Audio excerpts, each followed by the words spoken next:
Morning, y'all. It's looking lovely this morning. Very excited to show you today's course. It's gonna blow your blooming socks off. So yesterday's question, talking about links course and the trickiness, the dangers, the difficulty that you are faced when you play on links course. We're actually gonna dedicate today's vlog to it. The Open starts today, and I think it's a good lesson to be learned. Links golf teaches you a lot of good things. Let me show you what I mean. Today's vlog's gonna be an interesting one. These are skills that you need to be armed with. Let's show you this course. See what I mean? Look at it. This is amazing. We are playing all along this coast for this 9 holes. So talking about links golf and wind and those kind of things, today's question is, can you play a punch shot? Is it a shot you can play? If you play it, do you have certain issues with it? Does it go more left, more right? Let me know. Post those comments down below. Can you play a punch shot, a low one into the wind? Is it a shot you use when you're out playing on the golf course?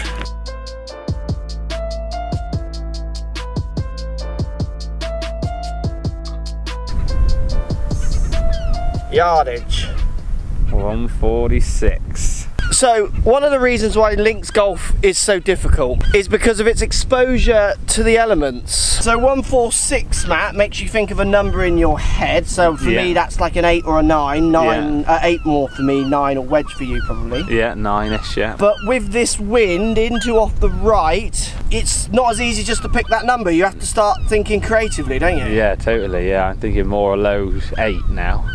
And this is the skill I see lots of golfers not possessing. They just go for their number. You need to be able to hit a certain distance, 146, with 3 or 4 different clubs. So soft 6s, hard 7s, really hard 8s, medium 7s, to change trajectory, to get control.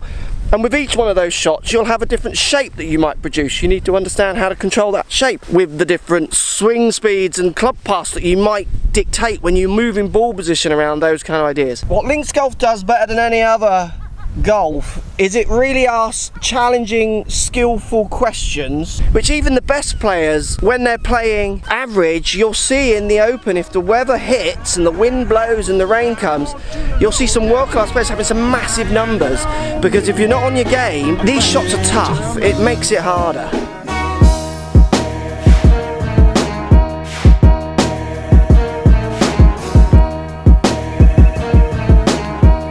Element of links golf I think that doesn't get talked about enough. Slopes on the greens, Matthew. There's some serious ones on this green. Also then the wind as you're putting. Yep. Let's show you the slope. My ball's over there. I'm going to put this camera on the ground. I'm not sure if they're getting that perspective of the slope there. Can you see? Yeah, I can only see half of you. Yeah, exactly. This is the slope that you will find on many links courses. Now, it's not that windy today, but you can still see this flag is moving. It's a 1 to 2 club wind still. That affects my stability as I stand over the putt. It might even on exposed greens start to affect how it moves, and downwind and into the wind will also be affected by the wind. Not enough pace. Wrong side of the slope. That putt coming here just needs to be here, and it's a better effort. Or you can look like me, very silly, very quickly on links greens if you just get the wrong side of them.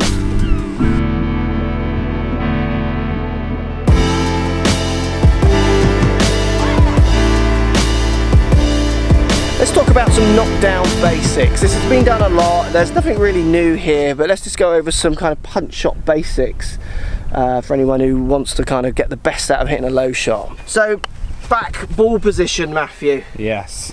So I'm putting it towards my back foot. I'll vary how far back I put it subject to what trajectory I want. So that comes around practice. You need to do the same. Go and hit some from as far back as you can kind of comfortably put it, and then some a little further back. See what happens to distance and trajectory changes. Handle up by left leg, and then I'm putting pressure on front foot. I'm like 78% of my weight on my front foot. Yep. And I feel like all my turn is kind of around that left leg in my mind. I feel like everything's just turning around that left leg for the whole swing. Correct, yeah. I feel in punch shots very shoulder, so as in when my shoulders stop, my arms stop, and the same on the way through, when my shoulders stop, my arms stop. So you get this kind of sawn off follow through, because there's always a temptation. If I put the ball back, what happens is I'm hitting it earlier in my arc, so the path moves further right. Yeah.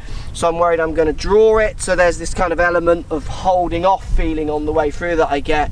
because when you move the ball position around, you've got to be trying to make sure you're controlling face to path, because you will change path. So if you change path, you're going to have a different face to path then, subject to your normal play, which is why it's so important that you trial and error these. I didn't see enough people on the range hitting knockdown shots. When I used to practice, I would hit standard shots to targets, but I would always hit a few knockdowns with the clubs just to get the feel of drawy one, a straight one and a cutty one. Yep. Because not only am I using this in the wind, as bad as we are, I'm often using this club to chip out the trees as well.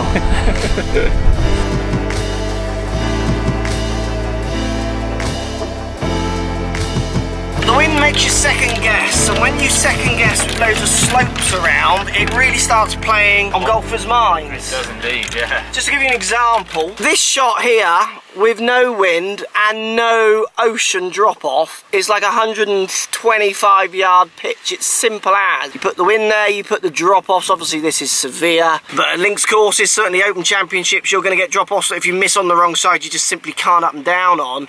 It starts putting some real doubts in your mind. And certainly for amateurs who are maybe not quite sure where their ball is going to go, that's one of the things I see with links golf making it just so hard for them. It's where, yeah, and in majors as well, like the Open that's on this week, like you're going to see some crazy bad scores, and the guys that are playing well are just going to be around a few under, constantly there, not crazy, but they're going to be confident with their game that they can hit it there and not make those mistakes, aren't they? So it's about really, when you come into links courses, the thing I remember playing most on links courses is lowering the expectations down a bit, knowing that actually like a few over your handicap is often a good score. Like you come in and think, oh, that's rubbish, and then you're like right in the middle of the pack, even sometimes higher. Look at the stroke indexes for the you handicap guys out there. The course standard scratch. Sorry. It will show you like reductions only sometimes. And that's how tough links golf can get, isn't it? Yeah, absolutely. It's going to be tough. Right, we're going into Reykjavik now. Who wants to see what Reykjavik is like? Is it called Reykjavik? Reykjavik? Reykjavik.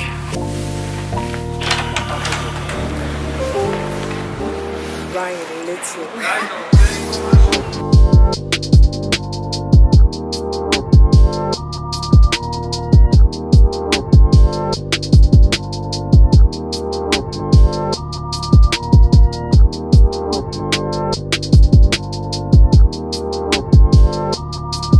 There we go. This is Reykjavik. That is the concert hall. This is 11:30 at night. This is how dark it gets. Not much more. See you all tomorrow.